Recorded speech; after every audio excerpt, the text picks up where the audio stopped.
நேர்கள் அனைவருக்கும் அஸ்ஸலாமு அலைக்கும் வரஹ்மத்துல்லாஹி வபரகாத்துஹு. மற்றொரு காணொளியூடாக உங்களை சந்திப்பதில் மிக்க மகிழ்ச்சி அடைகின்றேன்.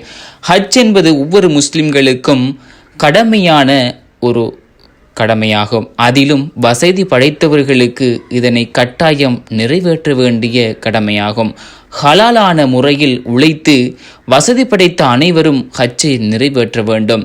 அந்த வகையில் இந்த வருடம் அதிகபட்சமாக 15 லட்சத்துக்கும் மேற்பட்ட மக்கள் ஹஜ்ஜை நிறைவேற்றியுள்ளார்கள். மாஷா அல்லாஹ்.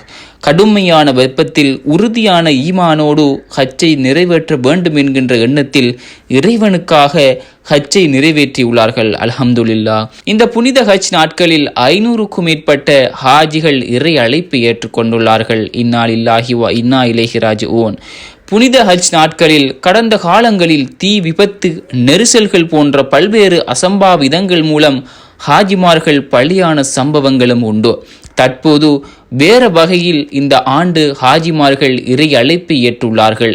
புனித ஹஜ் நாட்களில் கடுமையான வெப்ப அலைகள் காரணமாக பல்வேறு நாடுகளில் பல்வேறு சீதோஷ்ண நிலைகளில் இருந்து வந்த ஹாஜிமார்களால் தாங்கிக் கொள்ள இயலாமல் இறை அழைப்பை ஏற்றுள்ளார்கள்.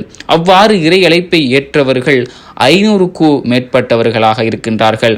அவ்வாறு வெப்ப அலையால் பலியான ஹாஜிமார்களை தான் குளிப்பாட்டி மஸ்ஜிதுல் ஹரமில் ஜனாசா தொழுகை வைக்கப்பட்டு நல்லடக்கத்திற்காக கொண்டு செல்லப்படுகின்ற காணொளியை தான் தற்போது நீங்கள் இந்த காணொளி ஊடாக பார்க்கின்றீர்கள். எல்லாம் வல்ல அல்லாஹ் இவர்களின் ஹஜ்ஜை கபூல் செய்து கொள்வானாக. இவர்களை இழந்து வாடும் குடும்பத்தினருக்கு பொறுமையும் பரக்கத்தையும் வழங்குவானாக. ஆமீன். அவர்கள் ஹஜ்ஜை நிறைவேற்ற வேண்டும்.